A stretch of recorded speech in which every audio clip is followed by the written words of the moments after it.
Hi, I'm Jake. I'm a park ranger here in the Blind Eternities. Now, as the weather starts warming up and more people start traveling the plains, there's a few things that they need to know to stay safe and stay knowledgeable about everything that's happening in this wonderful game that we call Magic the Gathering. Today, we're going to be talking about a specific aspect of the game that is commonly referred to as a combo. That being a combination of cards that produce a unique effect and generally allow you to either win the game on the spot or create an immense amount of value that you can win the game very quickly.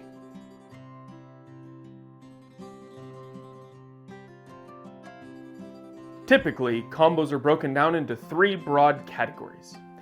That being instant win combos. This is anything that allows you to win the game instantly, generally has a limited number of cards that you need to put together to do so, and your opponents have a small window to actually respond before losing. Good examples of this would be Thoth's Oracle, Helm of Obedience, or Painter's Servant would be a good example. Once the card is activated, there's very few things you can do before the game is over. The second type of combo that I want to talk about is what I call a loop combo. It's a combination of cards that when combined can produce an effect to get you back to where you started with an upside. A good example of this would be Aggravated Assault and enough creatures in play that can tap for 5 or more mana. If you can tap for 6 or more, that combo allows you to produce infinite mana, infinite combat phases, and pretty much gives you free reign over whatever you want to do until you win the game. Another good loop combo would be using Rings of Brighthearth with a Basalt Monolith, which produces infinite colorless mana, but all of the mana feeding into it is colorless, which makes that barrier to entry very low, and it can go in nearly any deck that has a good payoff in colorless mana. And finally, the third type of combo that I think is really important isn't actually a combo at all. I'm going to call it a false combo, and that is synergistic cards. It's cards that work well together, but don't necessarily produce an effect that is game-ending in any way. These are strong value engines. These are good pieces that act as payoffs for other combos, but in and of themselves are not directly a combo piece. A good example of this would be Argothian Enchantress. It allows you to draw a card anytime an enchantment spell is cast. This is excellent if you are running a deck with a lot of enchantments, or if you have a combo that bounces enchantments to your hand to generate mana. It adds a draw effect into that loop, which gives you a lot more versatility with your existing combos. But getting rid of Argothian Enchantress itself is not necessarily going to stop the combo nature of a deck.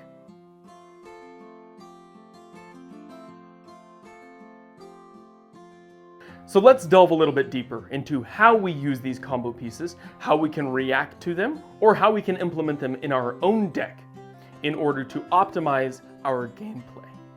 Now, the instant win combos need no introduction. They are cards that are kill on sight. You need to remove them as soon as they're in play, and there is no alternative. If your opponent plays a Thoth's Oracle, and that ability goes on the stack, you're gonna be in trouble. Because what's going to happen, even if you remove the creature, that ability will still win the game. So your opportunities to interact with it are countering the creature, countering the spell that's removing the library being the second piece, and there's a couple of options for that. Or having a way to end the turn on the spot. There's not very many cards that do that. There's not a lot of ways of stopping that boulder once it starts rolling.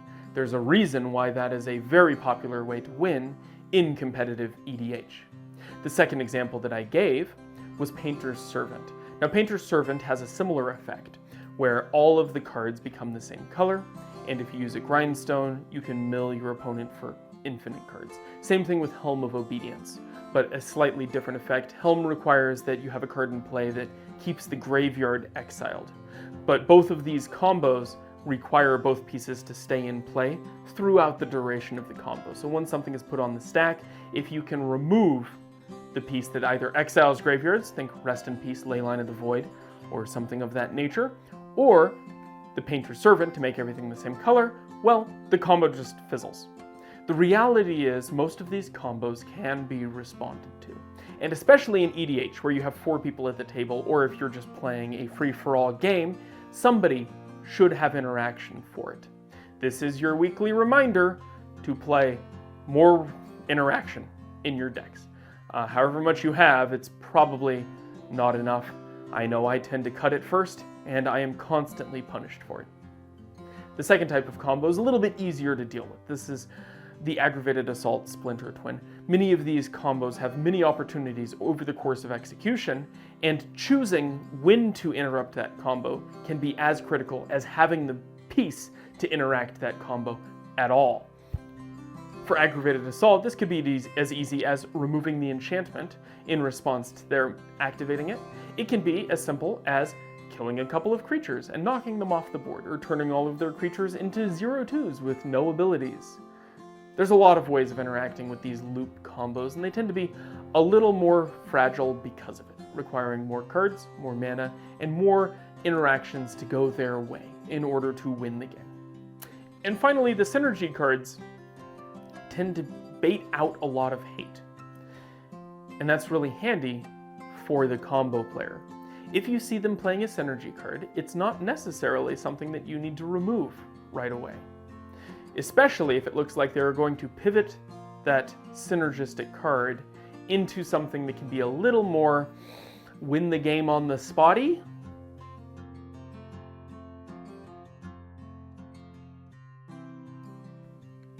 So, how do we interact with these combos? Either playing against them or playing with them in our own deck. The core thing to keep in mind is that every combo piece needs to be together in order to work. This means every combo deck is going to be built around a core of tutors to find those things in the deck.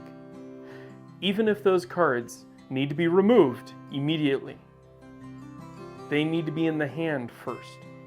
And so when you start seeing your opponent playing things like Enlightened Tutor, and Worldly Tutor, and Demonic Tutor, and Vampiric Tutor, well, you probably want to step in. Make that judgment call of whether you are better suited to deal with the thing they searched for, or the searcher itself, and do that. If you're running your own combos in your deck, having ways of finding them is really important. But keep in mind, combos are rather fragile, and a lot of people will have interaction. So having other ways to buffer that and protect your combo. If you're running an enchantment-based combo, having something like Sterling Grove is really handy. It gives all your enchantments Shroud and allows you to find missing pieces. Having other cards that bounce combo pieces back to your hand. One of my favorite combos uses Sensei's Divining Top, Future Sight, and anything that reduces your mana cost by 1. The fact that Sensei's Divining Top leaves the field when you activate the combo is just icing on the cake. And so having other ways to protect those pieces, counterspell your opponent's interaction, and push through to that win condition. In that case, it's Laboratory Maniac, it's spectacular, and there's so many opportunities for drawing into interesting plays and interacting with your opponents along the way. It is one of my favorite combos to employ, and it goes in pretty much every blue deck. I highly recommend it. My controversial opinion on this, I think, would be that every deck should have some combo that can instantly win the game. Now, I'm not saying that everyone should run Thoracle. In fact, the mnemonic that I like to keep in mind is, if it looks like Thoracle, it's horrible. Both as a gameplay experience, playing those two cards is not satisfying, and playing against those two cards is not satisfying, but it's really good at winning the game, and if you're playing at a competitive table, I don't think you can hold that against anybody who's using that combo. However, if you're playing at a casual table or just for fun, maybe leave that out of your deck. Aim a little higher. Not in terms of any sort of personality traits, just mana cost. Higher mana cost. Anything that costs 8, 9, 10 mana for all the pieces, takes a turn to activate, anything like that, I think is fair game. And it's important that you have ways of ending the game when the board gets gridlocked. Because when the game ends, you can shuffle up and play again. And continue exploring the planes, trying out new decks and new strategies as you go. And that's really what this is all about. You know, that's the real fun of Magic the Gathering, that exploration aspect. So while you explore out there, I hope you stay safe. I hope this has been helpful, and I hope it gives you just a little more insight into how to build decks and how to play against a variety of decks, so you can stay safe out there and win a few more games. It's been nice talking to you.